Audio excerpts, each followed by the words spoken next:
Hi F lovers, welcome back to my channel. Video को start करने से पहले अगर आप में से कोई भी व्यूअर मेरे चैनल पर न्यू आया है तो प्लीज़ चैनल को सब्सक्राइब, वीडियो को लाइक, नीचे कमेंट करते हुए ज़रूर ये बताइएगा कि आज का ये पार्ट आप लोगों को कैसा लगा। दूसरा, आप में से ही किसी ने मुझे कमेंट करके बताया कि हर बार डॉक्टर वैन किंग ही क्यों रहती है, मतलब हर एक चीज़ के लिए, बच्चों के लिए भी, बड़ों के लिए भी और अब ब्रेन के लिए भी। तो मैं कल की वीडियो में कुछ चीज़ें मेंशन करना भूल गई थी। एक्चुअल में हेडेक इतना तेज़ था ना, जिसकी वजह से मुझे पता ही नहीं चल रहा था कि मैं क्या बोल रही थी और क्या नहीं।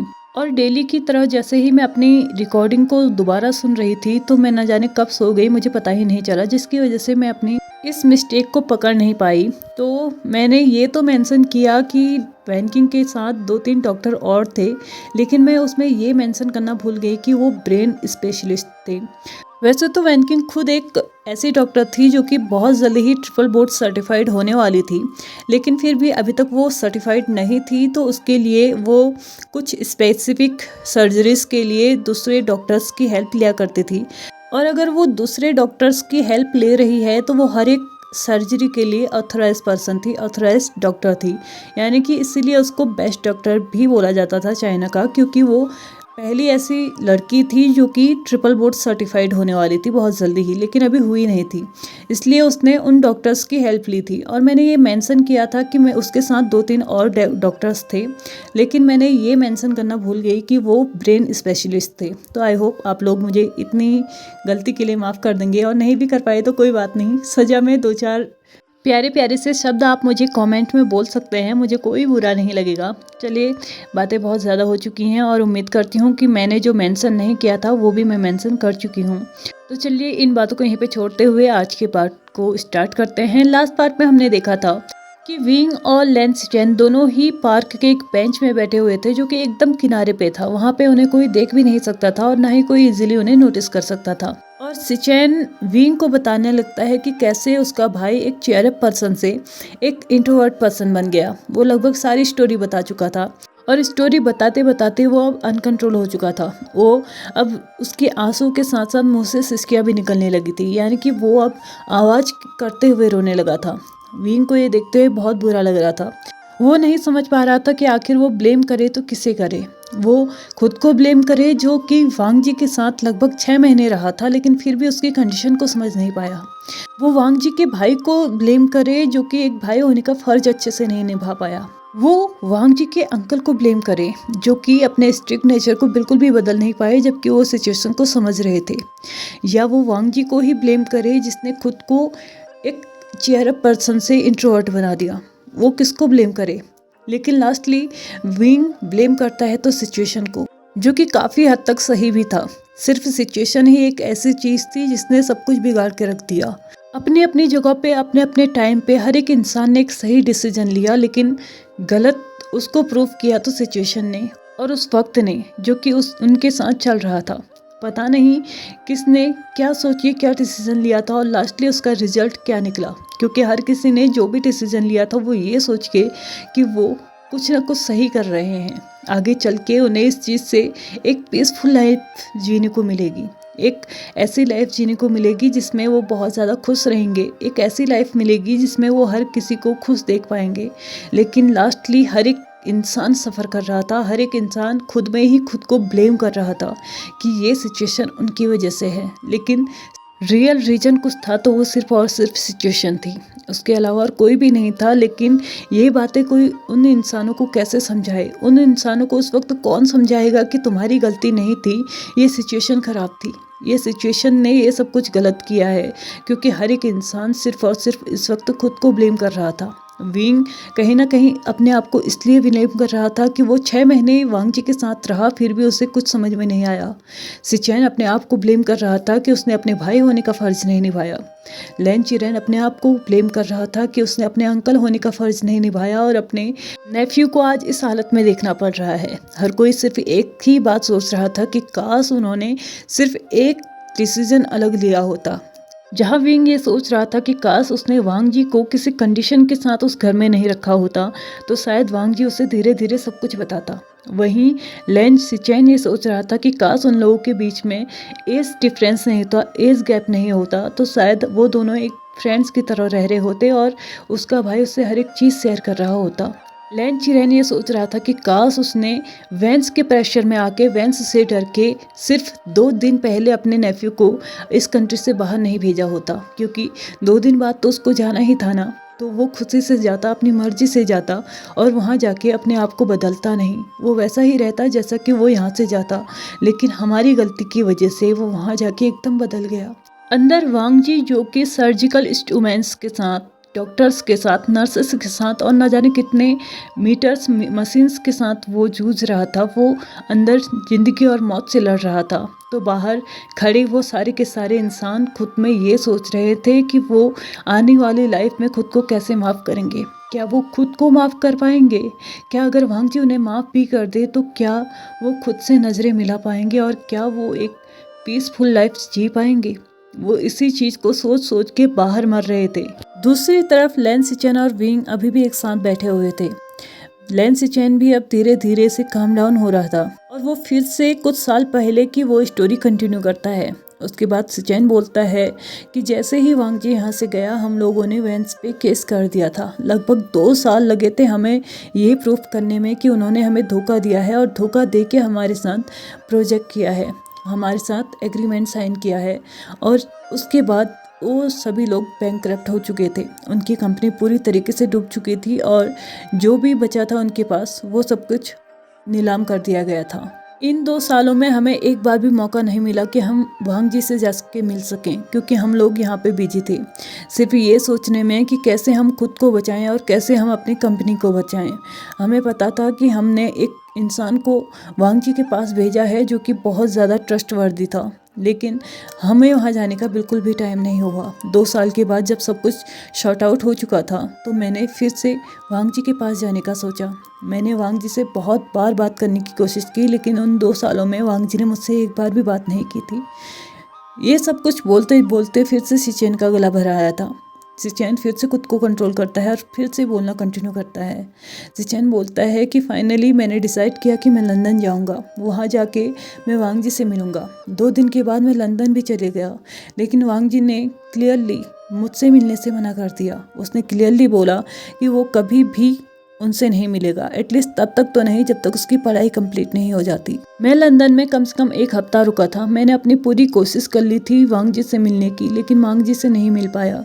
जैसे मानो कि मैं कोशिश कर रहा हूँ उससे मिलने की, तो वो कोशिश कर रहा था मुझे पूरी तरीके से अवॉइड करने की, मुझे पूरी तरीके से ना मिलने की। और इस कोशिश में कहीं ना कहीं वो सक्सेस हुआ था और मैं अनसक्सेस, क्योंकि 1 हफ्ते की मेहनत के बाद भी मैं वांग जी से नहीं मिल पाया था। लेकिन फिर भी मैंने वांग जी को मैसेज भेजा था कि वो अब वापस आ सकता है, वो वापस चाइना आ सकता है। लेकिन वांग जी ने इस प्रपोजल को भी रिजेक्ट कर दिया और उसने डायरेक्टली ये बोल दिया कि जब तक उसकी पढ़ाई कंप्लीट नहीं होती वो यहाँ से नहीं आएगा। लेकिन हाँ, वो अपना कॉलेज यहाँ से नहीं करेगा, वो उसे अमेरिका से करेगा और यहाँ पे वो सिर्फ अपना स्कूल टाइम ही स्पेंड करेगा, उसके बाद वो अमेरिका चले जाएगा। ये बात भी वांग जी ने हमें हमारे मैनेजर के थ्रू बताई थी, उसने खुद ये सब कुछ हमें नहीं बताया था। उसके बाद वांग जी कम से कम 8 साल तक वहाँ पर रहा, लेकिन वांग जी ने कभी भी हमें कॉल करने की ज़रूरत नहीं समझी।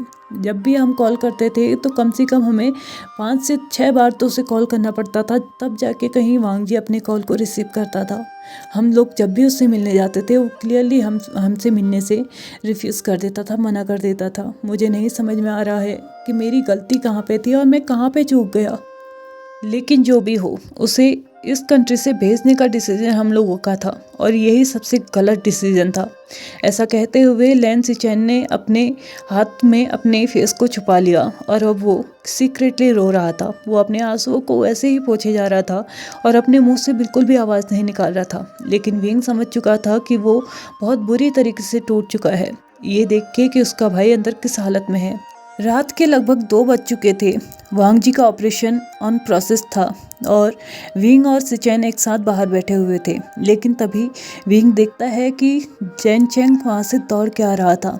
ऐसा लग रहा था कि जैसे उसे सब कुछ पता चल गया हो कि यहाँ पे क्या चल रहा था।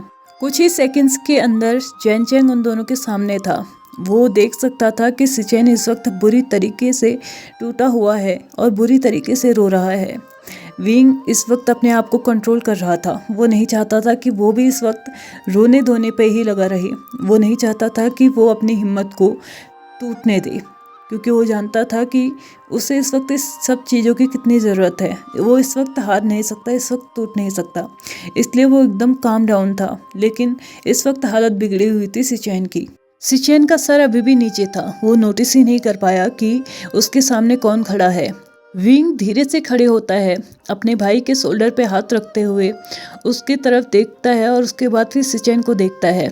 जैन चैंग भी अपने सर को स्लाइडली नोट करता है और जैसे वो कहना चाहता हो कि ठीक है, जो तुम कहने की कोशिश कर रहे हो मैं समझ गया हूँ। ऐसा कहते हुए विंग उन दोनों को वहाँ पे अकेला छोड़ के जा चुका था हॉस्पिटल के अंदर। जैन चैंग सिचैन के बगल में बैठता है, उसको साइड हक करके उसके हेड को अपने शोल्डर पे रख लेता है और उसके बैक को रब करने लगता है, जिससे कि वो उसे काम डाउन कर सके। सिचैन को जैन चैंग की बॉडी की ये वार्मनेस पूरी तरीके से समझ आ चुकी थी, यानी कि वो समझ चुका था कि उसको किसने हक किया है और वो कंफर्टेबली अब उसके हेड को उसके शोल्डर पे रख के अपने आप को और भी ज़्यादा फ्री महसूस करने लगा था रोने के लिए। वो धीरे धीरे रोए जा रहा था, लेकिन धीरे धीरे वो काम डाउन भी हो रहा था।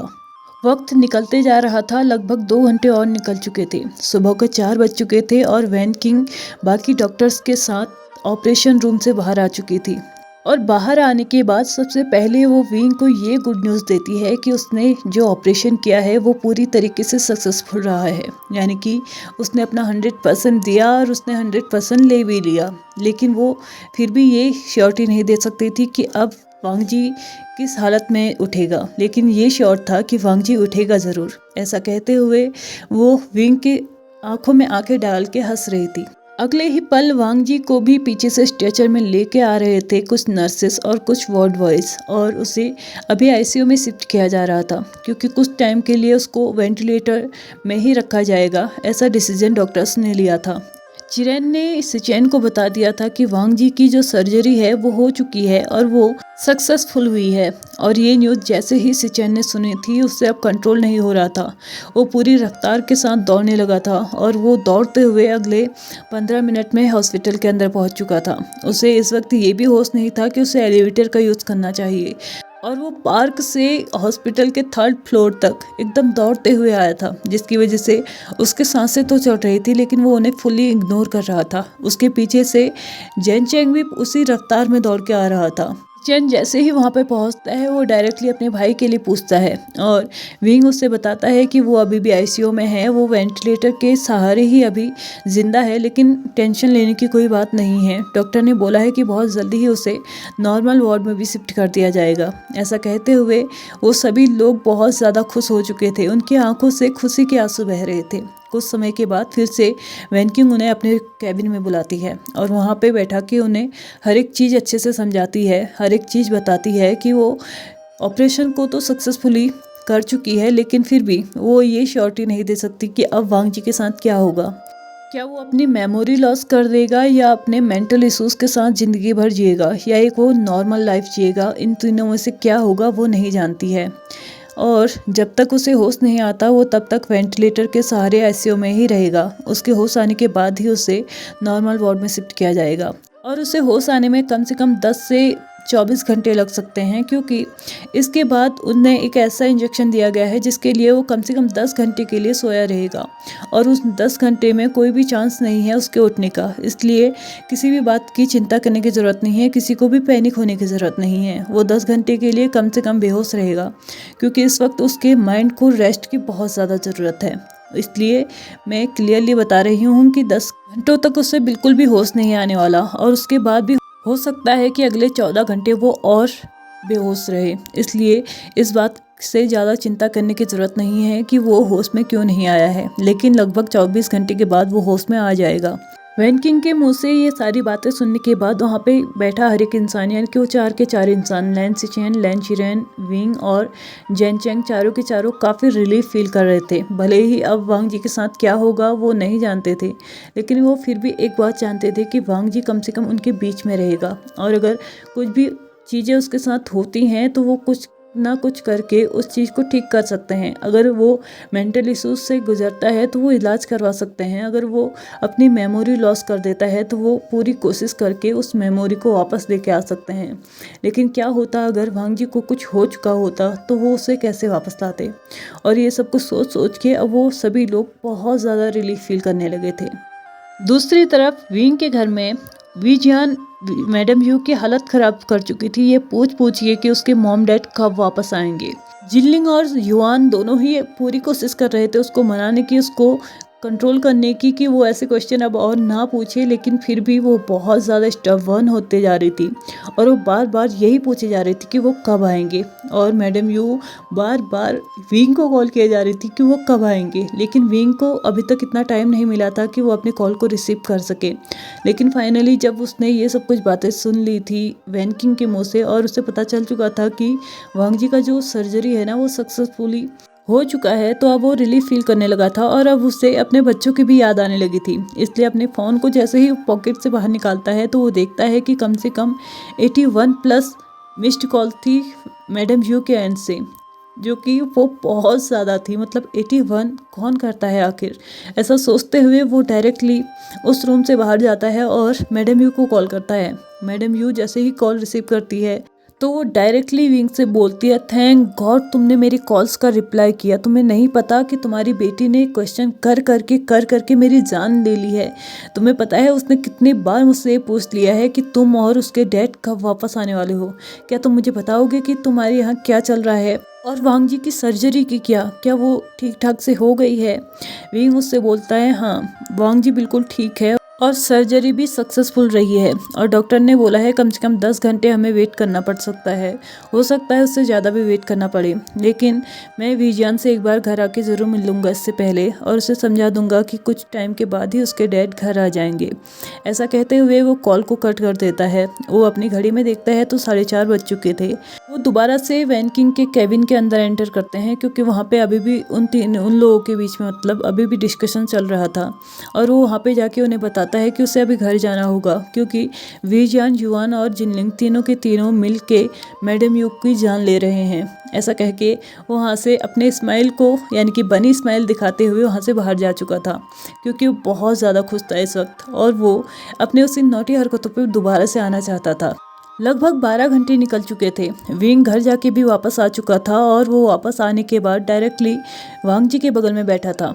उसके बगल में बैठे बैठे उसके हाथ को पकड़ के वो न जाने कितने बार थैंक यू बोल चुका था कि सर्जरी के टाइम पे उसने गिव अप नहीं किया। उसने पूरी हिम्मत दिखाई, पूरी ताकत लगा दी और पूरी जी जान के साथ लड़ा और उसने अपने आप को गिव अप नहीं करने दिया और फाइनली उसकी वजह से ही आज ये ऑपरेशन सक्सेसफुल हुआ है। फाइनली वांग जी भी धीरे धीरे अपनी आंखों को खोलने लगा था। विंग ने जैसे ही ये देखा वो बहुत ज़्यादा खुश हो रहा था। उसने डायरेक्टली वैन किंग को इन्फॉर्म किया कि वांग जी अपनी आंखों को खोल रहा है। उसने बताया कि वांग जी अपने होश में आ रहा है। ये सुनते ही वैन किंग भी जल्दी से जल्दी वहाँ पे पहुँच चुकी थी। वैन किंग के साथ साथ वहाँ पे सिचेन, चिरेन और जैनचेंग भी आ चुके थे। इस वक्त फिर से आईसीयू एकदम ऐसे भरा हुआ था जैसे कि आईसीयू ना होके किसी के घर का कमरा हो। आराम से लोग आते जा रहे हैं। ये सब कुछ देखने के बाद वैन किंग को वो दिन याद आता है जब विंग इसी आईसीयू के अंदर था, यानी कि जब वो अपने ऑपरेशन के बाद यहाँ पे होश पे आया था तो ना जाने कितने लोग उस आईसीयू के अंदर प्रेजेंट थे। भले ही वहाँ पे आने के लिए किसी को भी इतने इजीली अलाउड तो नहीं किया जा सकता था, लेकिन फिर भी वो सभी लोग ऐसे मुंह उठाए चले आ रहे थे जैसे कि वो आईसीयू ना होके किसी का पर्सनल रूम हो और वो वहाँ पे उन्हें जाके विजिट कर रहे हों। लेकिन इस बार वैन किंग कुछ नहीं बोलती क्योंकि वो जानते थे कि हर किसी ने बहुत बेसब्री से इंतजार किया है इस वक्त का कि कब वांग जी अपने होश में आएगा। उन सभी के रूम के अंदर आते आते वांग जी पूरी तरीके से अपनी आंखों को खोल चुका था और वो क्लियरली उन सभी को एक एक करके देख रहा था। वो देख रहा था कि उसके सामने उसके अंकल हैं, उसके ब्रदर हैं, जैनचेंग है, वैन किंग है और उसके बगल में बैठा हुआ विवुजियान है। जैसे ही उसके बगल में वो देखता है कि विवुजियान बैठा हुआ है और उसके हाथ को पकड़े हुए है तो वो झटके से अपने हाथ को हटाता है और बोलता है, तुम यहाँ पे क्या कर रहे हो। वो अपने दांतों को पीसते हुए उससे पूछता है, तुम्हारी हिम्मत भी कैसे हुई मेरे आसपास आने की। क्या मैंने तुम्हें क्लियरली नहीं बोला था कि तुम आज के बाद मुझसे दूर रहना। तुम्हें मैंने अपने लाइफ से निकाला है जैसे कि मैंने अपनी डार्कनेस और अपने ब्लैकनेस को निकाला था। तुम्हारी हिम्मत भी कैसे हुई मेरे आसपास आने की। ऐसा कहते हुए वो अपनी एंग्री आइज के साथ विभूजान को देखने लगा था।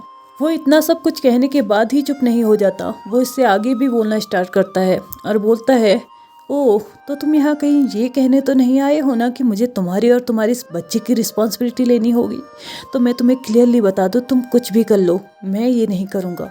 मैं ना तुम्हारी रिस्पॉन्सिबिलिटी लूँगा और ना ही तुम्हारे इस बच्चे की। मैंने तुम्हें चेक दिया है, तुम जितना चाहो उतना पैसा निकाल सकते हो, लेकिन मेरे आसपास तुम अब कभी नहीं आ सकते। ऐसा कहते हुए वो अपने मुंह को फेर लेता है।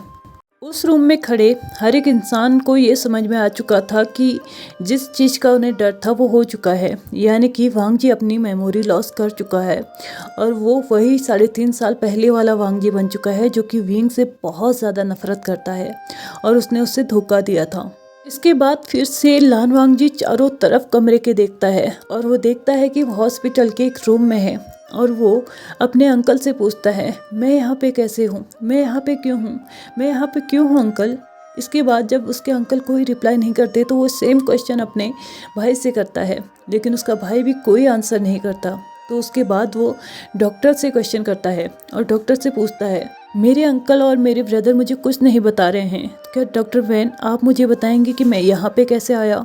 क्या प्लीज़ आप मुझे बता सकती हैं कि मैं यहाँ पे क्या कर रहा हूँ, और सबसे बड़ी बात ये शख्स यहाँ पे क्या कर रहा है। वो विभूजान की तरफ पॉइंट आउट करता है और इसके बाद वो फिर से बोलना स्टार्ट करता है और बोलता है, क्या तुम्हें नहीं लगता कि तुम्हें अभी के अभी यहाँ से चले जाना चाहिए। विभूजान जो कि अपने ही जगह पे एकदम फ्रीज हो चुका था, एकदम सुन्न हो चुका था। ऐसा लग रहा था जैसे किसी ने उसे इतना ज़बरदस्त झटका दे दिया हो कि वो अब अपनी जगह से हिल भी नहीं पा रहा था। वो लेकिन अपने आप को कंट्रोल करता है क्योंकि वो जानता था कि वांग जी अपनी याददाश्त खो चुका है, तो वो उसके सामने कमज़ोर पड़ना नहीं चाहता था। इसलिए वो अपनी जगह से उठते हुए और उसे एक्सप्लेन करते हुए बोलना स्टार्ट करता है, मैं यहाँ पे सिर्फ तुम्हें देखने आया हूँ, मैं यहाँ पे ये कहने नहीं आया हूँ कि तुम मेरे बच्चे की रिस्पॉन्सिबिलिटी लो या मेरी रिस्पॉन्सिबिलिटी लो। वो आगे कुछ कहता है, इससे पहले उसे कुछ याद आता है। वो बोलता है, एक मिनट, क्या कहा तुमने अभी अभी, तुमने डॉक्टर वैन बोला। एक मिनट, तुम तो कभी वैन किंग से मिले ही नहीं ना, तो तुम्हें कैसे पता ये डॉक्टर वैन है। विभूजान अपने दोनों हैंड्स को अपने चेस्ट के आगे फोल्ड करता है और अपने एक आईब्रो को उठाते हुए बोलता है, लान वांग जी तुम अभी अभी मौत के मुंह से आए हो और अभी अभी ये ड्रामा करना बंद कर दो। तुम्हें पता भी है तुमने मुझे कितना बड़ा झटका दे दिया था। तुम अगर 2 मिनट और ऐसा करते ना तो शायद मैं यहीं पे हार्ट अटैक से मर जाता। दूसरी तरफ लान वांग जी ने अपने दांतों के तले अपने जीभ को दबा लिया था और अपने आइज के एब्रोज को ऐसे रेस्ट कर लिया था जैसे कि मानो उसका घुट पकड़ा गया हो और अब वो इनोसेंटली हर किसी से सॉरी बोलना चाहता हो। लेकिन वहाँ पे खड़ा कोई भी इंसान इस वक्त उसको माफ़ करने के लिए तैयार नहीं था, क्योंकि अभी अभी तो वो इतने बड़े खतरे से बाहर आया था और अभी अभी आते ही उसने इतना बड़ा मजाक कर दिया। ये देखते ही वहाँ पे खड़ा हर एक इंसान उससे बोलने लगता है, हे भगवान, कम से कम इस वक्त तो तुम्हें ये नहीं करना चाहिए था, और सबसे बड़ी बात, तुम कब से मजाक करना सीख गए। वांग जी की नज़र जैसे ही विंग के ऊपर पड़ी तो वो देख सकता था कि विंग कितने गुस्से में है। अगर इस वक्त वो पहले से इस बेड पे नहीं होता ना तो शायद विंग के साथ इस मजाक को करने के बाद वो पक्का इस बेड में होता, क्योंकि उसे लग रहा था कि विंग उसे इतनी बुरी तरीके से मारता कि वो खुद ब खुद इस बेड पे आने के लिए मजबूर हो जाता। अब वांग जी फिर से अपने इनोसेंट से फेस के साथ उन सब से सॉरी बोलता है और एक स्वीट सा सॉरी वो विंग से भी बोलता है और बोलता है कि मुझे लगा कि मुझे उठते ही कुछ मस्ती कर लेनी चाहिए। विंग बोलता है, क्या तुम इसे मस्ती कहते हो, तुम्हें पता नहीं है कि मेरी जान मेरी गले में अटकी हुई थी, और तुम्हें पता है अगर मैं इस रूम से बाहर चले जाता ना तो शायद मैं हार्ट अटैक से सचमुच में मर जाता या फिर मैं सफोकेशन से मर जाता। तुम्हें नहीं पता कि तुम्हारा ये मजाक सच में कितना बुरा था, कितना गंदा मजाक था ये। ऐसा कहते हुए विंग अपनी ही जगह में टर्न हो चुका था, क्योंकि उसकी आंखों से अब बुरी तरीके से आंसू निकलने लगे थे और वो नहीं चाहता था कि इस वक्त वो आंसू वो वांग जी को दिखाए, क्योंकि अगर इस वक्त वो उसके सामने इमोशनल हो गया तो कहीं ना कहीं वो भी इमोशनल होगा और ये सब कुछ उसके लिए अभी अच्छा नहीं है। वहाँ पे खड़ा हर एक इंसान ये समझ चुका था कि इस वक्त इन दोनों को अकेले छोड़ देना ही सबसे बेस्ट ऑप्शन होगा।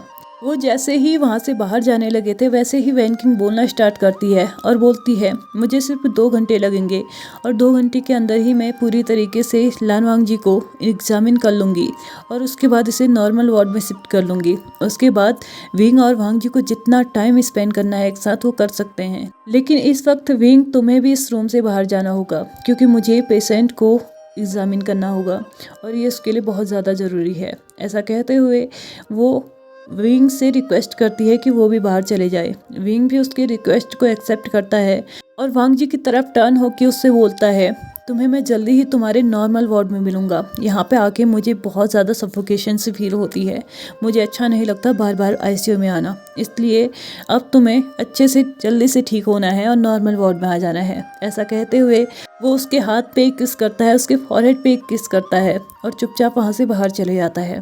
लगभग 2 घंटे के बाद वैन किंग उसे पूरी तरीके से एग्जामिन करने के बाद उसे नॉर्मल वार्ड में शिफ्ट कर देती है। अब सबके सब इस वक्त वांग जी के उस नॉर्मल वार्ड में थे। भले ही वो जानते थे कि वांग जी को रेस्ट की ज़रूरत है, लेकिन फिर भी वो सभी लोग उसे देखना चाहते थे, उससे मिलना चाह रहे थे और ये श्योर करना चाह रहे थे कि वो अब वे ठीक है, बिल्कुल ठीक है। और जैसे ही वो लोग ये श्योर कर चुके थे तो एक एक करके वो उस रूम से बाहर भी जाने लगे थे।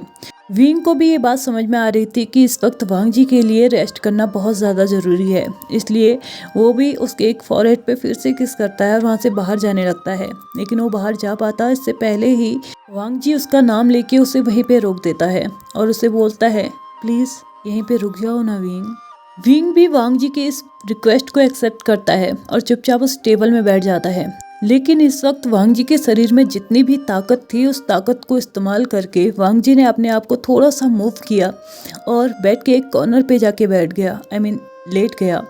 और इस सारे एक्शंस को विंग नोटिस करता है तो वो बोलता है तुम क्यों शिफ्ट हो रहे हो, तुम गिर जाओगे। लेकिन वो आगे कुछ बोलता है इससे पहले ही वांग जी ने अपने हाथ से उस खाली जगह पे पेट किया और बोला क्या तुम यहाँ पे नहीं आ सकते। ऐसा सुनते ही विंग बोलता है क्या, इतने छोटे से बेड में तुम और मैं एक साथ कैसे आ सकते हैं, और सबसे बड़ी बात इस वक्त तुम्हें कंफर्टेबली सोना चाहिए, कंफर्टेबली रेस्ट करना चाहिए, तो मैं यहाँ पे क्या करूँगा। लेकिन वांग जी बोलता है तुम मेरे साथ हो ना तो मैं सबसे ज़्यादा कंफर्टेबल फील करूँगा, प्लीज़ आओ ना। विंग बहुत ज़्यादा हेजिटेट कर रहा था इस वक्त वांग जी के बगल में लेटने के लिए, क्योंकि वो जानता था कि अभी अभी उसका ऑपरेशन हुआ है और कहीं वो उसको हर्ट ना कर दे, इस वजह से वो थोड़ा बहुत हेजिटेट कर रहा था। लेकिन वो नहीं चाहता था कि वांग जी की इस रिक्वेस्ट को वो रिजेक्ट करे, इसलिए वो स्लोली उठता है और चुपचाप जाके उसके बगल में लेट जाता है। वांग जी बोलता है क्या तुम अपने फेस को मेरे पास लेके आ सकते हो। विंग वैसा ही करता है, अपने फेस को उसके पास लेके जाता है तो वांग जी उसके चिक्स पे एक सॉफ्ट सा किस करता है और बोलता है मैं इस वक्त अपने सर को उठा नहीं सकता, इसलिए मैं चाहता था कि मैं तुम्हें किस करूं, इसलिए मैंने तुम्हें अपने पास बुलाया, क्या तुम ये दोबारा से करोगे। विंग अपने फॉरहेड को भी उसके लिप्स के आगे रख देता है और बोलता है बिल्कुल। इसके बाद वांग जी उसके फॉरहेड पे भी किस करता है और वैसे ही विंग अपने दूसरे चिक्स को भी उसके पास रख देता है और बोलता है इसमें भी चाहिए। ऐसा कहते हुए वो फिर से अपने लिप्स को भी उसके आगे रख देता है और बोलता है मुझे यहाँ पे भी चाहिए। वांग जी वैसा ही कर रहा था जैसा कि विंग बोल रहा था। इसके साथ विंग बोलता है ठीक है अभी इतने काफ़ी हैं, हम बाकी चीज़ें बाद में करेंगे। वांग जी बोलता है क्या तुम्हें लगता है कि हम इस कंडीशन में कुछ कर भी सकते हैं। विंग बोलता है यू डर्टी माइंडेड पर्सन, मैं उस बात की बात नहीं कर रहा था, मैं बात कर रहा था किसेस की, हम बाकी किस हम बाद में करेंगे। ऐसा कहते हुए वो चुपचाप उसके बगल में लेट चुका था। अब वांग जी उससे एक क्वेश्चन पूछता है जिसको सुनने के बाद विंग के जो फेशियल एक्सप्रेशंस थे ना वो थोड़ा बहुत चेंज हो चुके थे। वांग जी विंग से पूछता है क्या तुम्हें मुझसे कोई क्वेश्चन नहीं करने हैं विंग। विंग कुछ सेकंड्स के लिए तो चुप रहता है और बोलता है ऑफ कोर्स करने हैं, बहुत सारे करने हैं, इतने करने हैं कि न जाने मेरे पास उनकी लिस्ट ही नहीं है। लेकिन इस वक्त मुझे नहीं लगता कि तुम्हें उन क्वेश्चंस का आंसर देना चाहिए, तुम अभी अभी बहुत बड़ी सर्जरी से निकले हो और मैं नहीं चाहता कि इस वक्त तुम फिर से अपने माइंड में किसी भी तरीके का प्रेशर डालो। वांग जी बोलता है अगर ये सब कुछ मेरे अंदर ही रहा तो ये सबसे ज़्यादा प्रेशर देगा मेरे माइंड को, प्लीज़ क्वेश्चन करो ना विंग। तो इसी के साथ विंग क्वेश्चन करना स्टार्ट करता है और उसे बोलता है, जब तुम 6 महीने मेरे पास थे तो तुमने कभी भी कोशिश क्यों नहीं की मुझे कुछ भी बताने की। तुम मुझे बता सकते थे। भले ही तुम ये सोच रहे थे कि तुम्हारे पास कुछ ही महीने रह चुके हैं, लेकिन तुम उन महीनों को एंजॉय कर सकते थे।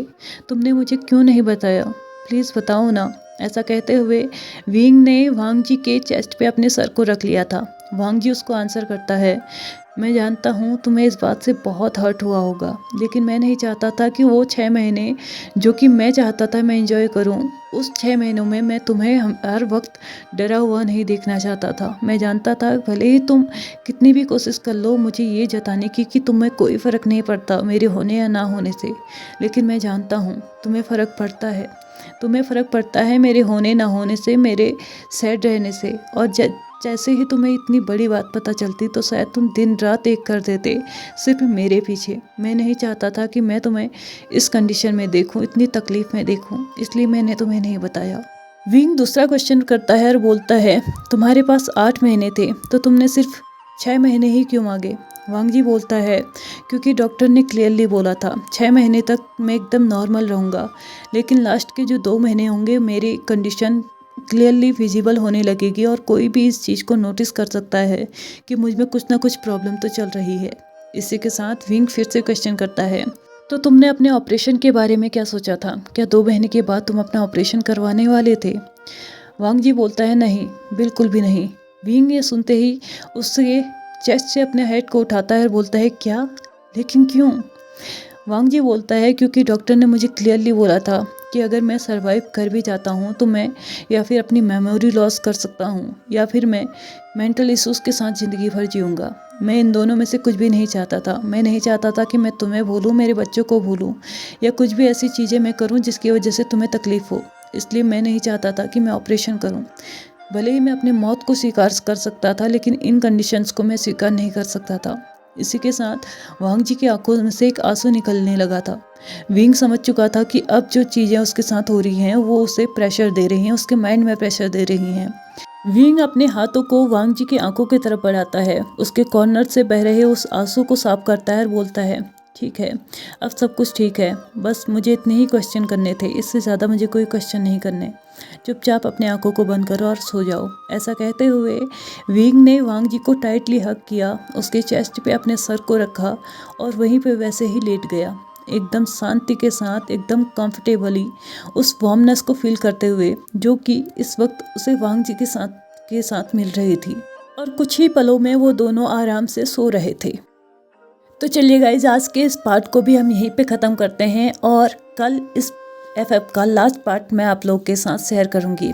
तो आज का ये पार्ट आप लोग को कैसा लगा मुझे ज़रूर बताइएगा। आई नो बहुत ज़्यादा स्टार्टिंग में थोड़ा बहुत बोरिंग भी था, बीच में थोड़ा बहुत सैड भी था और लास्टली मुझे लगता है कि हैप्पी तो था, लेकिन कल का पार्ट जो है ना पूरा का पूरा हैप्पी होने वाला है। और इसके साथ साथ मेरी आवाज़ अभी तक ठीक नहीं हुई है, जिसकी वजह से आप लोगों को मेरी आवाज़ बहुत ज़्यादा गंदी लगेगी। तो प्लीज़ उस चीज़ के लिए मुझे ब्लेम मत कीजिएगा, क्योंकि मेरी आवाज़ मैंने गंदी नहीं की है, इस यहाँ पे जो वेदर चेंज हो रहा है ना उसने ख़राब की है, तो उसे आप लोग ब्लेम कर सकते हैं, मुझे कोई प्रॉब्लम नहीं है। तो चलिए आज के इस पार्ट को यहीं पे ख़त्म करते हैं। वीडियो पसंद आया हो तो प्लीज़ लाइक कीजिए, शेयर कीजिए, सब्सक्राइब कीजिए और कमेंट भी कीजिए और वांगशांस फैंस के साथ शेयर भी कर दीजिएगा। Thank you so much for watching my video and bye bye.